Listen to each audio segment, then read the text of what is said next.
My name is Was Rahman. I'm part of the Open to Export team, and I'll be hosting and moderating this afternoon. I think most of you, from what I can see, have been on our previous webinars. This is the third, I think, in our series of 4 on the Export Bootcamp. Apologies if I've got the number wrong. My colleague Gemma's on the line with me, and we've got 2 excellent speakers, Susan Morley from Susan Morley Consulting Training, and Dan Thomas from DHL. I'll tell you a little more about our speakers and what we're going to be talking about in a moment. But first of all, just the usual thank you to our supporters, our founding partners. Open to Export is a not-for-profit organisation that's supported very strongly by founding partners, the Institute of Export, HIBU, and the Federation of Small Businesses, who have been helping us with all sorts of work behind the scenes. And of course, our partners at UK Trade and Investment, whose webinar platform we're using and who've been an integral part of where we've got to so far. We've had a pretty decent set of attendees to our program of webinars so far. Typically, there's been about 150 or so registrations for each one. I think this is one of the more successful ones, in I think we were up to about 180 registrations earlier today. Just to remind everyone, I'm sure you all know, but to get best value out of this webinar and Open to Export generally, I would urge you to register on the site and post questions, in particular on the Q&A forum, because that's how people get a chance to dig into more detail and get a whole breadth of answers from both experts such as our 2 colleagues on the line today, and also peers, other SMEs that have experienced the same problems. Today we're going to be going through 2 sets of PowerPoint slides. We're going to be going through the various presentations. If any of the audience want to ask a question, you do have a small box in your screen that says question, and feel free to type in a question at that point. I'll then see it, and when I see it, I'll be able to ask the audience on your behalf, the speakers on your behalf. Export pricing is one of the areas that people have been asking us an awful lot of questions about. So I'm going to run a very quick poll, which you should be able to see on the screen in front of you. If you can just click on the area of export pricing you'd most like to learn about, that'll give our speakers some idea of things they should focus on, and obviously any questions that you've got might be related to those. While people are filling in, I can see people are clicking away. Just to remind you that the slides will be available on our YouTube channel a couple of days after we're done, and any questions that you ask that don't get asked online, you can put them onto the Q&A forum afterwards, and you'll get answers that way. Okay, we've got to the majority of people that have asked questions. I'm going to stop the poll in just a moment. 5, 4, 3, 2, 1, poll closed. So what we're finding is a fairly even spread. I won't make any rude comments about insurance in case we've got any insurance folks on the line, but that's the least area of interest. But I think certainly my experience has been that import duties and local taxes are something that once you've entered a market, you do tend to find out about it. But the first time you're going in, it can be a little bit of a warren, I guess, of confusion. So without further ado, I'm going to get us back to the slides, and we now have our first speaker, Susan Morley. Susan, I'm not going to introduce you. I'll let you speak for yourself. But if you could help us think about pricing and regulations and how to prepare for victory, I'd be very grateful. Good afternoon. Just to give you some introduction, I've worked in international customs and logistics for over 35 years for companies such as Unilever, BT, O2 and Asprey, the British luxury brand. And I now run my own specialist training and consultancy company. I've shipped most things to most places, and I'm sharing my practical experience with you today. Next slide, please. So we're going to talk about the export quote first. And I would suggest that once you've decided on the goods that you want to export, and hopefully you know how much they cost you either to make or to purchase, that's the given figure we're building up on top of that for the rest of these slides. So I think there are 7 main headings to consider when you build on top of that to arrive at your export quote price that you might want to give a customer in another country. Next slide, please. I'm going to start with product approval. In my experience, this is one that surprises and upsets an awful lot of customers and clients of mine, because they don't realize that they've got to do this, which sounds silly, but when you think about it, you realize in your own country, wherever you are, that it's true. People are doing this all the time. Product approval extends to almost every product you could possibly think of, so it doesn't matter what sector you're in, you're going to be affected. Each country has their own set of regulations, and you can't import unless you meet those regulations. Now the why is, why would they want to do product approval? Well, think of poisonous jewellery or exploding televisions or any other number of things that have come up in legal cases in the not too distant past. Poisonous jewellery, for instance, many countries have regulations about the metal content of jewellery, and this is the fine jewellery, not just costume jewellery, because there are certain metals, which, like nickel and cadmium, which will actually bring out allergic reactions in wearers, or can indeed poison people. Things like lead, which are come up in lead crystal, for instance. There are regulations about how much of any of those you can have in your product, and you have to be able to certify that you've met the regulations. The exploding televisions happened a while ago, when very cheap televisions were made and no one bothered about the actual voltage of the countries they were being sent to. So when they plugged in, the voltages of what the electricity was and what they were made for didn't match, and they went bang, with quite spectacular effect. So the rules are there to protect the consumers and the businesses who are importing the goods. You have to meet those rules. Sadly, there is no central database you can go to. You have to know each country for your products. There's regulation, there's testing, and there's analysis. Depends on your product, which of those you have to go through. It can be chemical analysis. They can test your product to destruction, electronic goods, for example, and there are regulations you have to certify that you can meet. The government of each country will appoint some department or other organisation to do that testing for them, and depending on the testing, it can be different government bodies. In America, for instance, you not only have to meet the testing of the federal government, you have to meet it for the state government too, and the states each have different rules, particularly California. You can get approval certificates, and sometimes you have to produce that certificate for import. You can get registration numbers and other sorts of documentation indicating you have met and are now registered as official and acceptable. And you have to mark your product in accordance with those regulations. That can be anything from listing the chemical content of perfume or cosmetic item, to special marking for voltages, or simply to say that you've passed the certification requirements. You see CE marking on a lot of European goods. That's a sort of product approval. Product approval can sometimes cost nothing if it's simply you produce a lab report and they accept it, but it can cost millions of pounds as well. It can be any amount of money, depending on which country we're talking about, depending on which product we're talking about, and depending what tests you have to meet.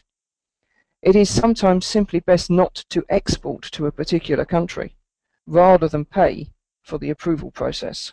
Even large companies find that to be so. So this is something that's very important to work out before you even begin to think about exporting. As to timescale, well, it can take a few days if it's simply a piece of paper. It can take months and occasionally years. This is just the way it is. Moving on to packaging. When you export your product, people have a tendency to treat export as if it were local, and they pack things as if they were putting them in the post to a relative in another town up the road. Well, that won't really work for export. You've got several things you need to worry about. There are rules about how things are packed. For instance, perfume is a hazardous cargo because it has a flash point. It will burn and explode because of the alcohol content. You can't just put that in any old cardboard box and export it, because that box has to protect it so it won't explode and burn. You also have to consider the transit. How many times will it be handled? How will it be handled? And frankly, the answer to that is roughly. No matter where you're going and how good your company is that you're working with, that box is going to be thrown about, banged about on its journey. It has to be protective of the content. And then people forget about the country of arrival, because they assume where they're sitting now is how it is at the other end.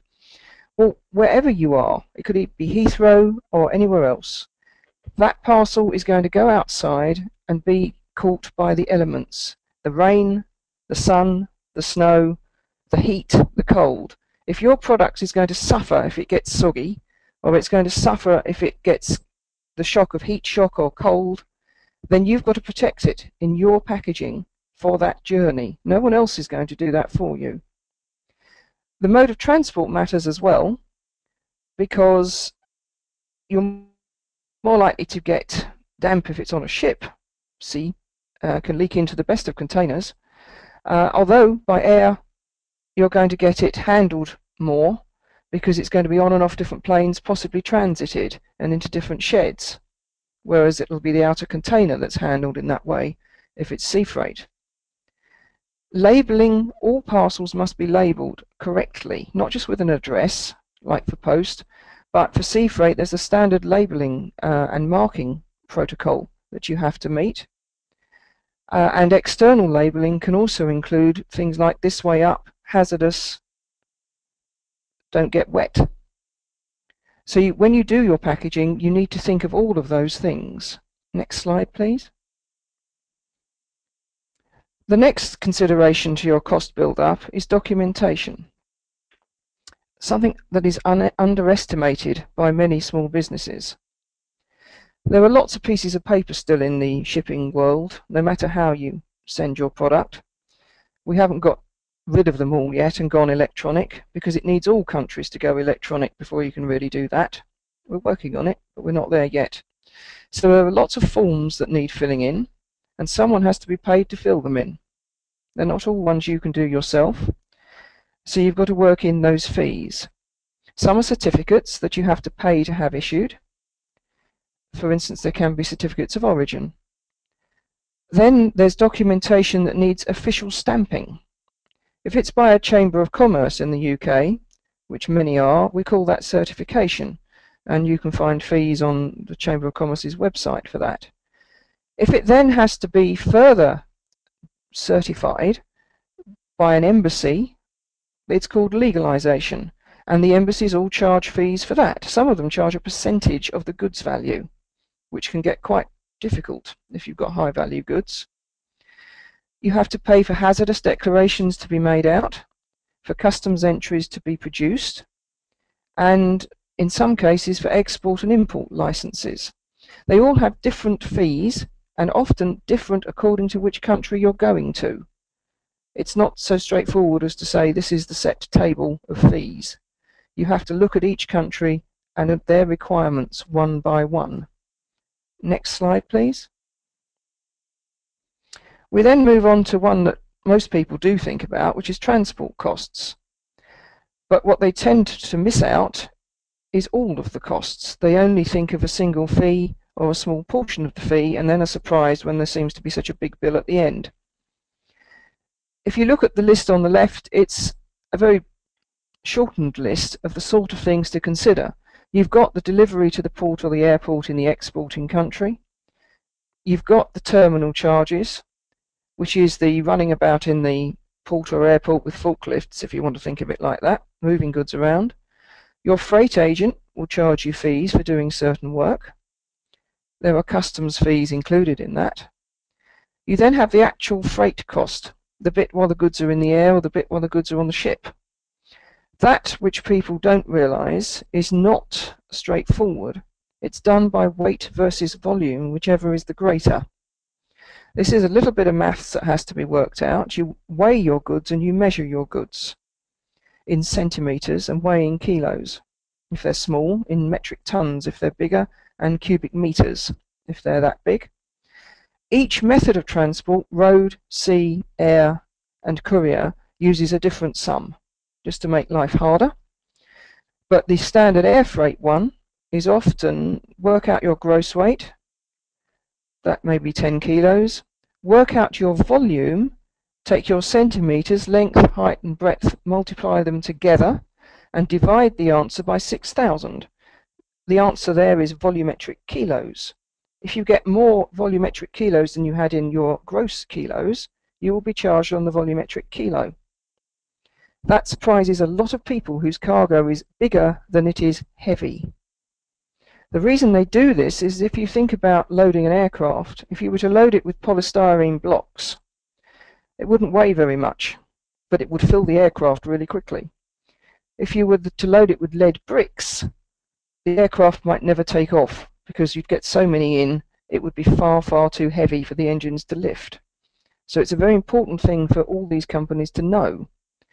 Often you see weight charts, which in the small print will mention the weight versus volume, but not immediately, and you will assume about your gross weight is the figure you should be looking at. Don't do that. You'll get a nasty bill at the end because it'll be much higher than you expected. Susan, just a quick interrupt. We've had someone asking if you wouldn't mind repeating that freight calculation. I think a couple of people are trying to note it down. Okay, that's a standard air freight calculation only, which was gross weight of your parcel in kilos, or the volume of your parcel, which is multiply in centimetres the length, the width and the height, and get an answer. Just multiply the centimetres together, and that answer should be divided by 6,000. The answer you get from doing that is called volumetric kilos. So if your gross weight was 10 kilos and your volumetric kilo answer was 15, the price you will be charged is, let's say, $2 for a kilo, so $2 times 15. This can make an enormous difference to the actual difference to the freight you're charged. But different modes of transport will use not 6,000, they might use 5,000. And road freight uses a slightly different calculation, and sea freight, everything's done in metric tons or cubic meters. So there are different calculations, but they're always weight versus volume. And you need to be very sure that you've got the right one, otherwise you're going to get caught out by higher charges than you expected. We then have terminal charges at the other end, which is, of course, the forklift truck wandering about, if you think of it as that way at the other end. Delivery to your destination. Freight agent fees again for doing importation, and customs fees for importation. Now that's just a quick list of the sorts of charges you can get. There are lots more to be added into that, but those are the basic idea that you need to make sure your transport cost, whoever you ask to do the transport, that must be included. Now the ones on the right are all inclusive, door-to-door landed price. I hear those all the time. As far as I'm concerned, as a specialist in the area, those terms are totally meaningless. I have absolutely no idea what has been included in those prices. Landed where? When? Beside the ship? At the steps of the plane? Or halfway delivered? I haven't got a clue. What does door-to-door mean? Whose door? Where? And all-inclusive? Well, I don't know you've included everything. So I would always question for the detail of any of those terms when they're used to me, because to me they don't mean anything. I'm completely unsure of the answer and whether it's good. Next slide, please. We then have the government fees thrown in, the big ones, import duty and tax. And there are special destination fees and taxes in some countries which are quite fun, but ruin your costings. You have to know your specific tariff code to work out your import duty. That's your customs tariff code. It's a way of describing your product. It's a set of numbers. That will tell you what your import duty percentage is. Now, supposing you know that, the calculation for your duty generally, and again, you can't say this is true for every single country, For example, it doesn't work for Switzerland. But generally, it's goods value plus your freight costs, all of them, plus your insurance premium. Multiply that by your duty percentage, and that will be the duty you're going to be asked to pay. When you get another tax, such as VAT, that's applicable across Europe, it'll be the goods value plus freight plus insurance plus duty. And then you multiply your VAT percentage, for example, 20% for imports to the UK, and that equals the VAT you will have to pay on top. Whether that VAT can be mitigated in any way or reduced depends on your own financial circumstances, if you're tax registered, for example. So, but if you're not, if it's just your business to customer rather than business to business, then it's probably a cost that has to be added on, which makes imports, let's say, to the UK 20% dearer than you might be expecting. Import duty can be quite low, it can be zero, but it can be up to 70 or 80%. You go to South America and some of the Asian countries, you find that, which can of course make your product completely uncompetitive in the local market, and that's why it's that higher percentage, because that's what they want locally. There are other factors that will affect how much import duty you should pay, which is the origin of your product, things like other duties called anti-dumping duties and countervailing duties. Anti-dumping duty is when it's been decided, people have put a case, if you like, say to the European Union, where they think that the market's being flooded with low-cost goods from somewhere outside the European Union. They think they're being sold under the cost price or simply to undercut the market at reduced prices. As soon as you do that, or they do that, the European Union will slap on an anti-dumping duty while they investigate, and that can be a 70 or 80%. It's prohibitive. It means those imports technically should not find themselves so readily marketable in the destination. It's to keep them out while they figure it out. A countervailing duty is the same idea, but for subsidies, if they think the company manufacturing it has been given a government subsidy, which is going to undercut the local market. These can be put on at any time. They go on at midnight, and therefore you can have goods already on their way here that you thought were going to be imported, let's say at 7%, and by the time they get here, in a few hours' time, they could be up to 50% duty, which will not be much fun if you're trying to sell them. And just before you get onto this slide, to let you know as a quick time check, we're probably going to overrun on the webinar just for the audience by 5 or 10 minutes, because there's an awful lot of really valuable information you're going through. We're getting a lot of interest from people, so we'll have to sort of chop and change a bit in terms of how we get the questions done. But just to let everyone know, we'll probably overrun by a few minutes because we're getting into quite a lot of detail that's really valuable here. Okay, sorry, I'll talk faster. Okay. Incoterms. These are international contract terms. People see them quite often. Ex-works, FCA, FOB, DDP, that sort of thing. They actually all have a legal meaning, and they're not price or sales terms, they are delivery terms, and this is a huge area of confusion amongst many people. They must have a named place attached, and when you do that, say FCA London or DDP, I don't know, Canberra in Australia, we know exactly who is responsible for what and who is responsible for paying what in that journey from A to B. There are actually 11 different terms. Ex-works is the one where the seller is not the exporter. This creates so much confusion. I don't actually advocate ex-works being used at all. A lot of people want an ex-works price list, slightly different idea. That is your list where your goods are listed without any of this international trade stuff added on. Now that's good for you to know.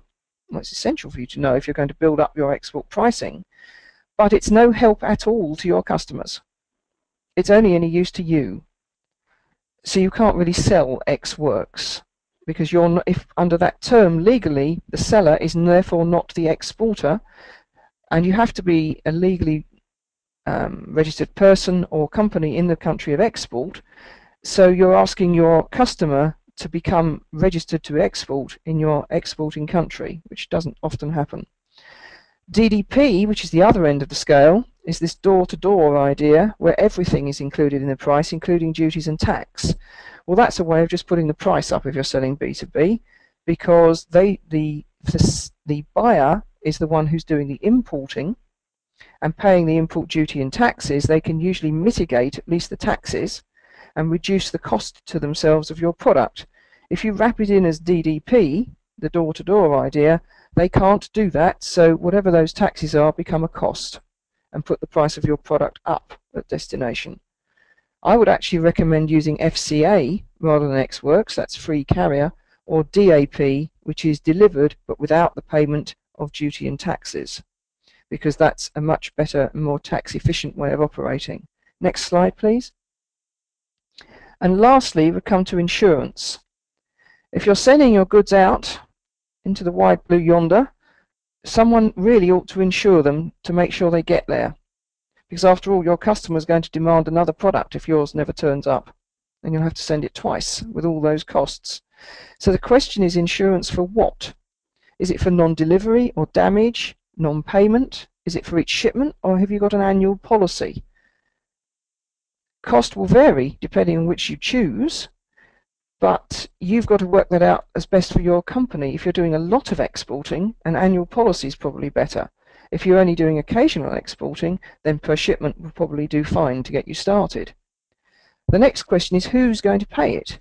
Is it the exporter or is it the importer? There are some countries in the world, particularly in the Asian region, where only the importer is permitted to do the insurance. The exporter is not allowed to. So you've got to watch out for that.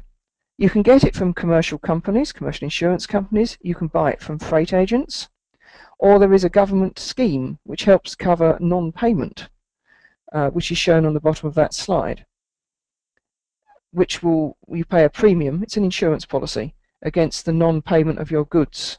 So you perhaps might be more keen to trade with someone because you're covered, whereas if you weren't covered, you might be a bit unsure whether they're ever going to pay you, so you wouldn't do the contract. It's meant to encourage export.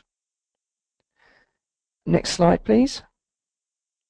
So we come to the end of the slide. I just say my contact details are there. You can obviously get me through Open to Export as well. You can also find me on Twitter and LinkedIn and Google Plus and Facebook if you want to.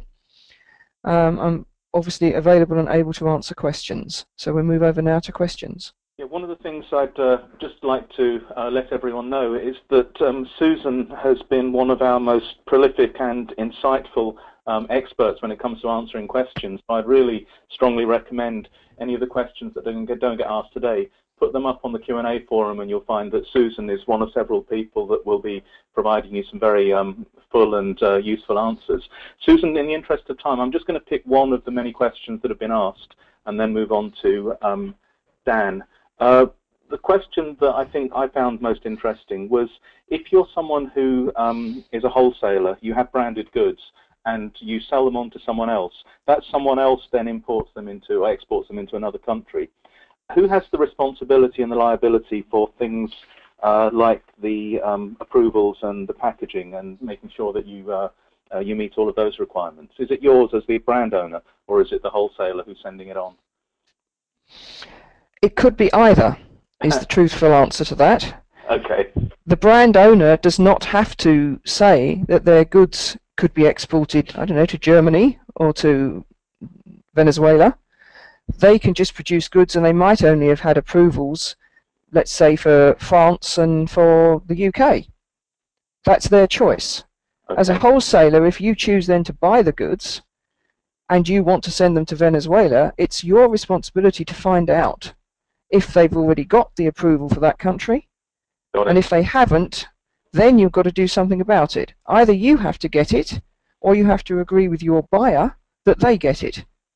Okay, that's been very helpful. Richard, I hope that was useful. If there's any more you need on that, please put the expansion of the question onto the Q&A forum. Meanwhile, we're now going to move straight on to Dan. We were going to do another quick poll, but I'm going to skip over that to make sure that Dan has enough time for his discussion. Dan, if you're on the line, Dan is here from DHL Express, one of our outstanding partners that's been helping with an awful lot of material and support at Open to Export. Dan, if you're there, would you like to take us through pricing regulation, fulfilling your first order, which of course is the topic of today's webinar. I made a mistake earlier on when I was reading through one of the titles. That's okay, brilliant. Thanks very much, Wes, for the introduction there. Just to let you guys know, my name is Dan Thomas. I work for DHL, the Express Courier company, and I work within our marketing team. And I've probably got about 10 years industry experience in different roles, from customer facing and now based in our head office. So if we just go on to the next slide, please. So I'd like to also say thank you to all you guys for joining today. On the next slide, please. And for joining today. I know that you're all clamouring to understand about exporting to foreign markets. So what I want to do today is I want to give you an understanding about, if you're trying to pick the correct method of transport and you're looking to break into export markets, just to give a high-level view so that you can just have an understanding of what might be best suitable for the product that you're going to be sending. So something that you often hear being bandied around is, am I sending it express or am I sending it courier? That basically means the same thing. And basically, express or courier is DHL, TNT, UPS, and FedEx. And those are express services that will get you to your end address as quickly as possible because you've selected you want to have an express service. It's ideal for higher value goods. So if you're in the market of selling high-end fashion, or if you're selling high-end electronic goods, this is a very good method of transporting those to your end consumers, because the actual cost of carriage, although it's a little bit more than some of the other methods, which I'm going to go through in a minute, it actually puts it relative to the cost of your £500 jacket. A £15 courier charge is not going to make much of a difference, and those people are going to receive their goods in a much more timely manner, which is going to be appropriate with their expectations. So for these higher value items, you've got as these express courier companies will offer different levels of service as well. So you can have some of them are delivered pre-9, pre-12, or by close of business. They all provide, and we all provide, the ease of use so that you have a shipping tool which you can install at your offices, at your point of dispatch, which will allow you to construct the paperwork. We also offer money-back guarantees, and you can track your items as well. So any scan event that your shipment is subject to during its transit, that will be visible to you on the internet or via your smartphone, however you want to do it.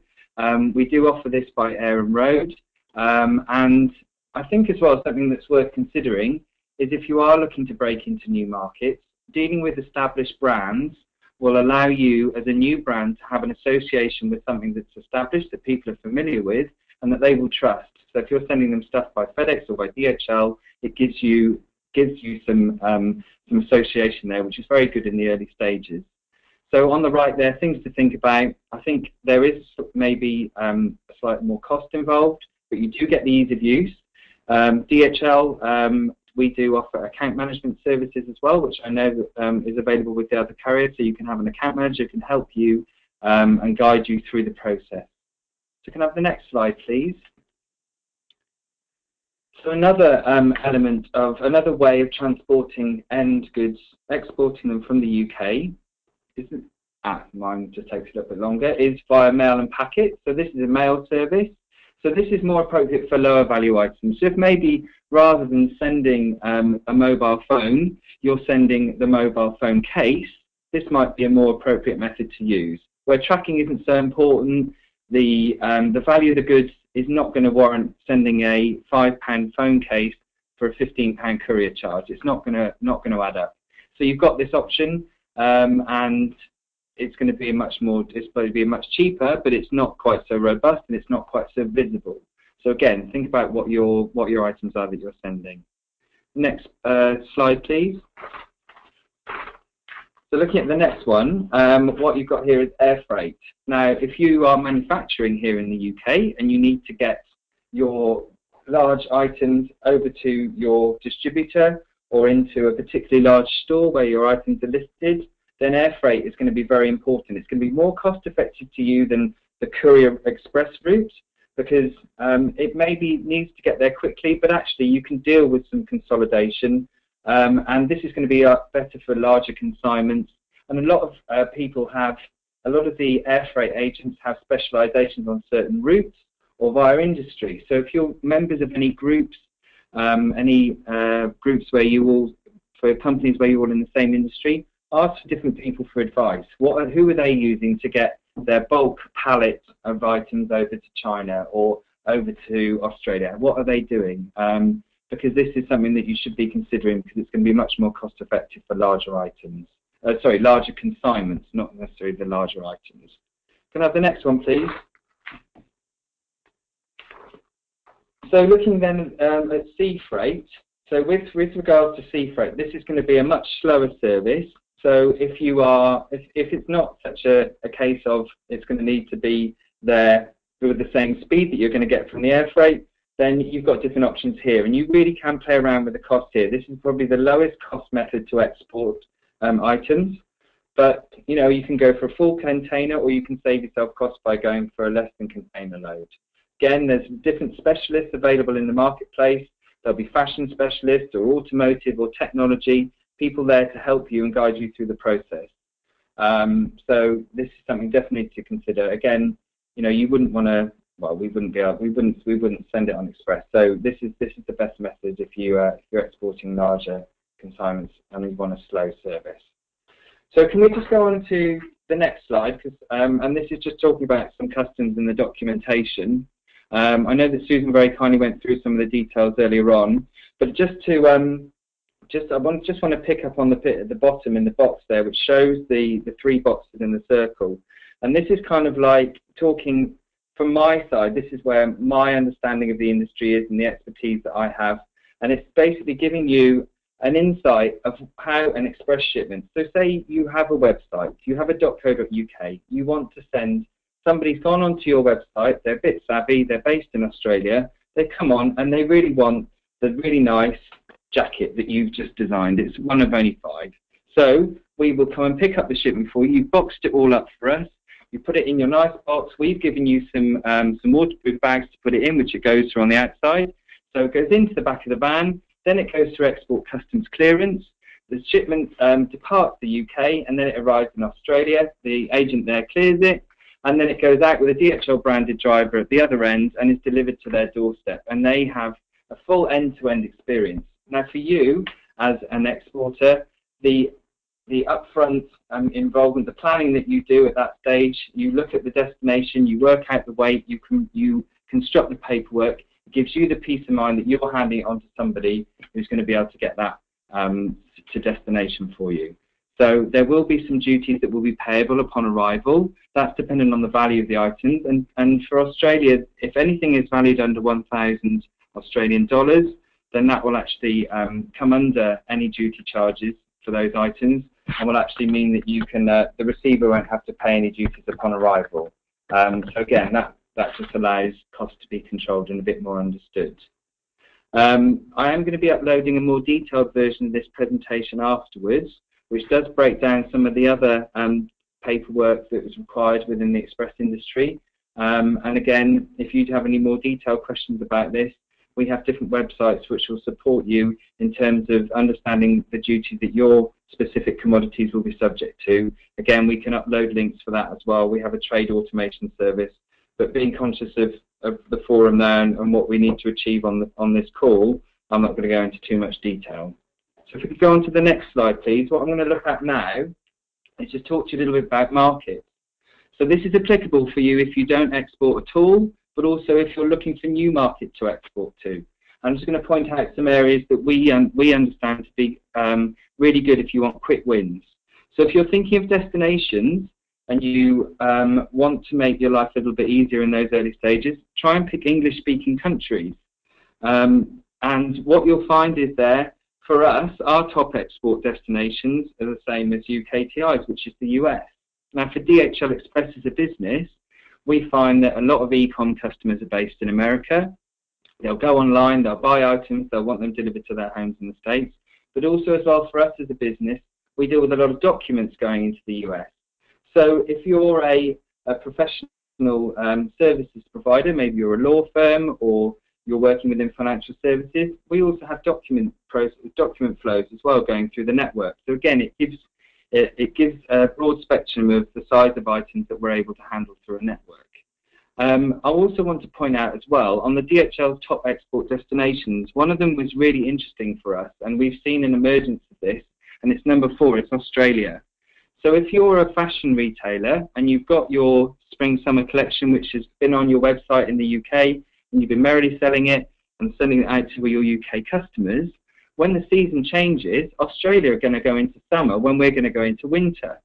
So if you have an Australian website, .au, I'm not sure what the end of their websites are, but if you have an Australian website in Australian dollars, you can very easily manage your stock throughout the year so that you don't end up with the peaks and troughs that you would otherwise have if you were just dealing in one hemisphere, because they're going to be in the opposite season.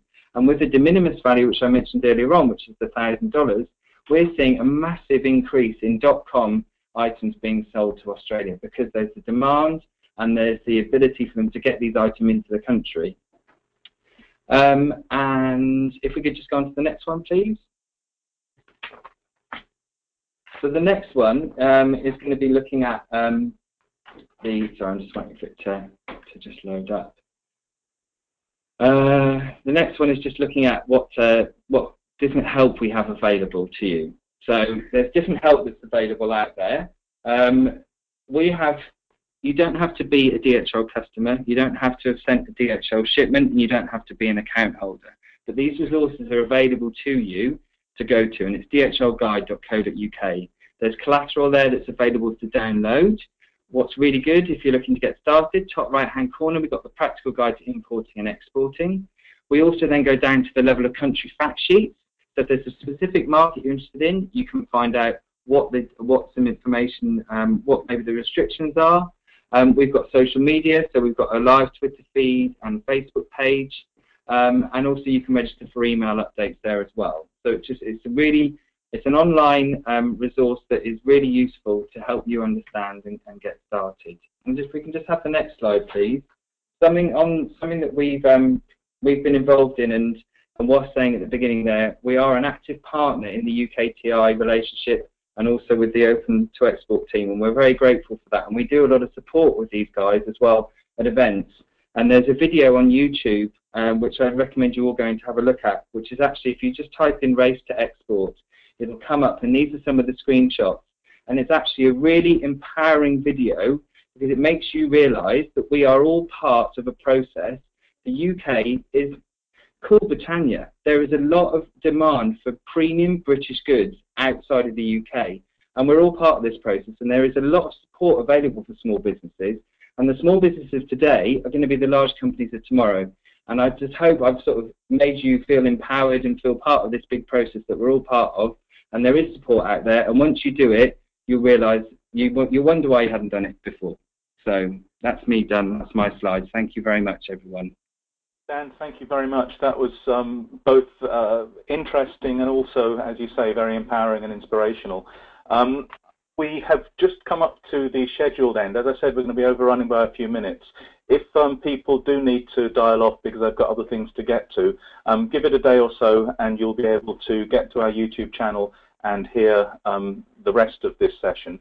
So if you can stay on, please stay on, because our speakers have kindly agreed to stay on for another few minutes. I've got plenty of questions, and so I'm planning on spending about 10 minutes going through the questions, maybe a couple of minutes more. People that are asking about the slides, you'll be able to see all the slides on the YouTube channel. The whole thing gets replayed. But for those of you that are staying on, I'm going to get into 2 or 3 questions now and see how it goes, because we have got an awful lot. The context for the first question is, we at Open to Export are starting another round of webinars as soon as the Bootcamp program finishes on e-commerce. And the reason for that is because an awful lot of growth has been happening, as Dan mentioned, with people that are using e-commerce channels for businesses that might be a little smaller, but are finding they've got access to global markets. And those smaller firms have got an awful lot of questions around how to dip their toe into the international market. So we'll be doing a series of webinars every couple of weeks starting in the middle of April. And I think what's happening is that quite a few of the audience on today's session have looked at a lot of the challenges, the paperwork, the costs, and if I'm honest, I think they're finding it slightly daunting. And so what I look for is, perhaps Susan, if you would go first, if I'm a smaller business, let's say I'm making clothes locally, and I'm doing them by hand and sending them out. They're appealing to some of this British kind of cool stuff that Dan was talking about. How much concern should I be paying, and how much overhead is there for a small business like me with some of the regulations and some of the concerns that you were raising at the beginning? Susan, any comments on that for the smaller firms? I certainly wouldn't advocate not taking the step. Okay. It's perfectly possible to take the step, but it is wise to take advice and find things out before you do. With e-coms, it's very easy to put a product up on a website someplace and have a foreign order come in almost immediately and not be ready and not realize what that order might entail for you, because the cost to you could be far too great for you doing it. You've got to decide whether you're trying to break into that particular market or whether actually you'd rather say no to that particular purchase, that particular buyer, because it's not a market you can address at the moment. You need to find things out about your product and about your markets and work from the easy to the hard, or only do huge orders. If someone comes in for a really big order, then you'd consider that destination. Now, if you're going towards South America, or you're going to some of the Asian countries and certainly some of the Middle Eastern countries, there's a lot of regulation. There's lots of pieces of paper. It's not difficult for someone like me, because I know what those are going to be and I know where to get them from and how to do it. So really you need to take advice and you need to ask the questions. People have been doing that on the Open to Export website and I've been answering some of them. And you need to just ask providers, ask freight agents, ask courier companies, and look on what's available on the web before you put your toe in the water. But okay, should you do it? Yes. That sounds really helpful, because I think that gives people an idea of when they should be looking for advice and when they should just be getting on with things. Dan, a slightly different version of that question. If someone's in the same situation, smaller business that's going through the scenario I described, would it be reasonable for them, assuming they're using yourselves to help with the shipping, would it be reasonable for them to ask you guys at DHL Express for advice on this kind of thing, or is that not quite the area where you'd be asking your courier for help? Where's the line for asking help from a courier, do you think? A courier? Yeah, absolutely. I think if you have established, and going back to what I was saying on picking your method of transportation, so you've got the packets in the mail, that's fine. You're not going to get support there. But with DHL, we have a new business team who are there to support you as you're embarking on this, because it is something that, as Susan rightly says, you need to be informed. So you need to understand, well, actually, if I open an account with DHL or with one of the other express carriers, can you provide me with a matrix of shipping costs by destination, so that if I do get an order that comes in from the States, and I know that my jacket can go in a box and it's going to, or my pair of shoes, and it's going to weigh 5 kilos, then I know that I need to say to that end user in the States, Mr. Customer, I'm going to have to charge you between £25 for the shipping. Is that acceptable for you? Now, the chances are these people are savvy internet shoppers. They're expecting a cost. You've told them up front what it's going to be, and then say to them, what you need to be aware of also is that there will be destination duties payable upon arrival. I can go away and try and find that out for you to give you an indication of what those might be, and so that then everyone's informed of the process, because those first few orders are going to be very important. And as we know, we live in a digital age, and it's about improving customers' experiences, and there's a lot of outlets on different websites for unhappy customers to go to. So go out there, get informed, and find as much information you can. And we are there to support the account management team. They're there to do regular reviews. And the culture within our company, especially, is that we are there. We need to support the smaller customers of today, because they will become the larger customers of tomorrow. And the resources that I was talking to you about at dhl.co.uk are very valuable to have a look through. And don't be. It is. There's a lot of information there, but don't be daunted by it, and don't be afraid to ask people for help. That's very helpful indeed, Dan, and thank you for your answer as well, Susan.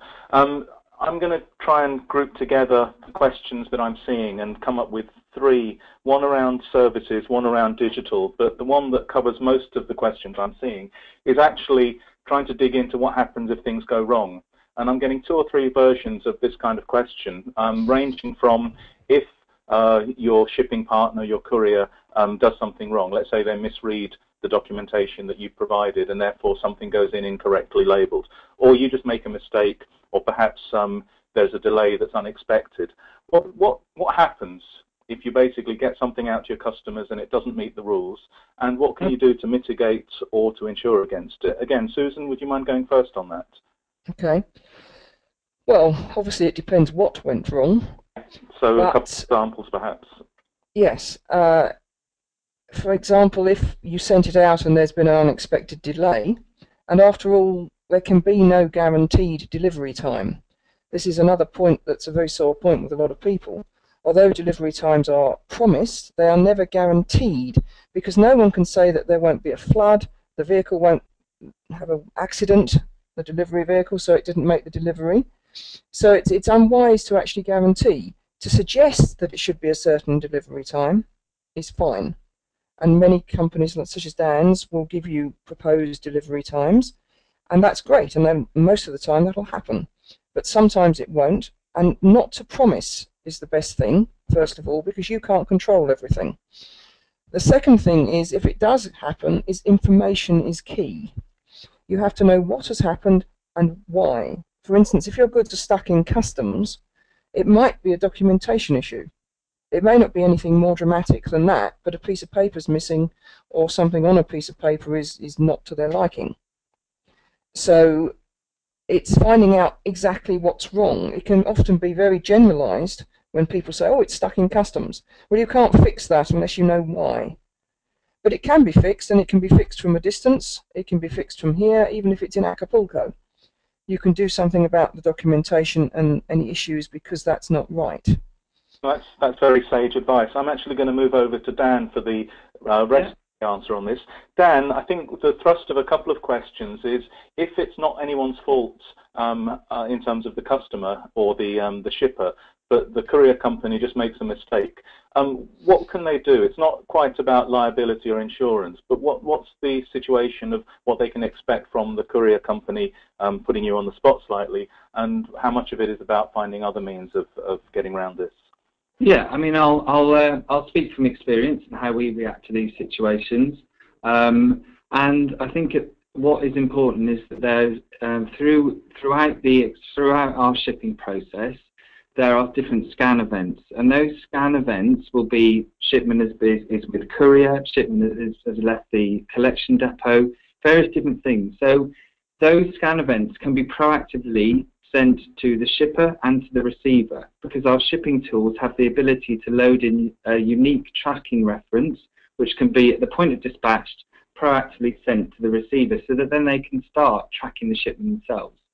And what we tend to find is that people are generally realistic in this process, and in the very rare cases, and I don't want people to think this is a common thing, but in the very rare instances where something does go wrong, people, if they're informed that actually we had an aircraft and it went technical, but we had to reroute it onto a different aircraft which involves some additional transit. So rather than it being with you on Tuesday, we're very sorry, it's going to have to be with you on Wednesday.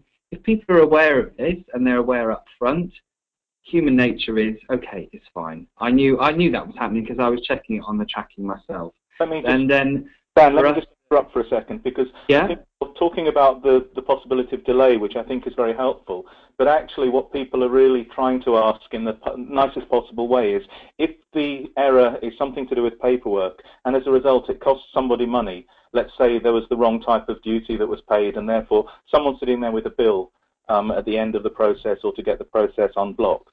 What happens in that situation where there's just a straight mistake on a classification, or to decide how much something should be paid? So it's down to how, if an item is declared, if an item exports from the UK and it exports with delivery duties payable by a receiver, then the receiver will be liable for those duties. Okay. If it leaves the country as delivery duty unpaid, paid, then it's the sender that's going to be reliable. So if you look at your paperwork, it's very clear who has to pay what. Yeah. But also, well, if somebody is input that information incorrectly here in the UK, then you need to have a discussion with your customer and say, it looks like we've made a mistake here, and there's £20 more duty liable than we thought. Shall we come to an agreement? Shall we maybe halve it? That would be my way of looking at it. There is no hard and fast rules, because although we're transporting the item for you, the customs duties are levied by the local authorities, and that is a transaction which takes place between the receiver of those goods and the local customs authority. That's actually really helpful. I think it's illuminated for a lot of people the kind of consequences of getting things wrong, which I think is the thrust of quite a few of the questions that I'm seeing. So there's 30 seconds each, please. How does a lot of what we've talked about today cover digital and services? And I guess, Dan, in your case, it wouldn't be particularly applicable, but Susan, if you could go first. Services and digital. All that we've talked about today covers anything digital, if you're talking about e-coms as being digital. Yep. If you're talking about services as in offering to sell insurance or offering to sell accountancy or that kind of service, then tax is different. That's the VAT. Yep. That's levied at different places in different ways, and import duty does not apply. But export licensing does apply if the product is export licensable. So if your service, for instance, is the translation of technical documents, which, to be a little flippant, say how to build the most wonderful nuclear bomb ever, then that is covered by an export license. Now that would be a silly scenario, but it actually covers even much lesser things than that, where you're translating technical documentation. If you're giving finance to someone, that is covered by a lot of export licensing law. Great. We've actually we're coming up to the hour mark, and so I am going to stop it here, even though there's plenty more we could be asking. I would encourage those that didn't get their questions asked, if you could go to the Open to Export site and put these questions up on the Q&A forum. You'll find that you'll get a variety of answers, and that will be both from Susan. Can I just give my interpretation of the digital services question? I think I've got my own. Dan, I'm going to need to cut across to you because I don't want to overrun any further. Okay. No worries, fine. We're wrapping up now. We've got the final webinar happening on the 20th of March, which is going to be a couple of really interesting and successful exporters talking about how they got to the stage of being very successful. And as soon as that's done, then once you get into the beginning of April, you'll be able to sign up for our e-commerce program of webinars, which talks about what things are like if you're setting up an e-commerce business. Thank you very much, everyone. Dan, Susan, thank you so much for your time. It's been really helpful and very interesting. And those of you that have hung on gamely to the end, really appreciate your patience and your time. Thank you very much, everyone. Bye-bye.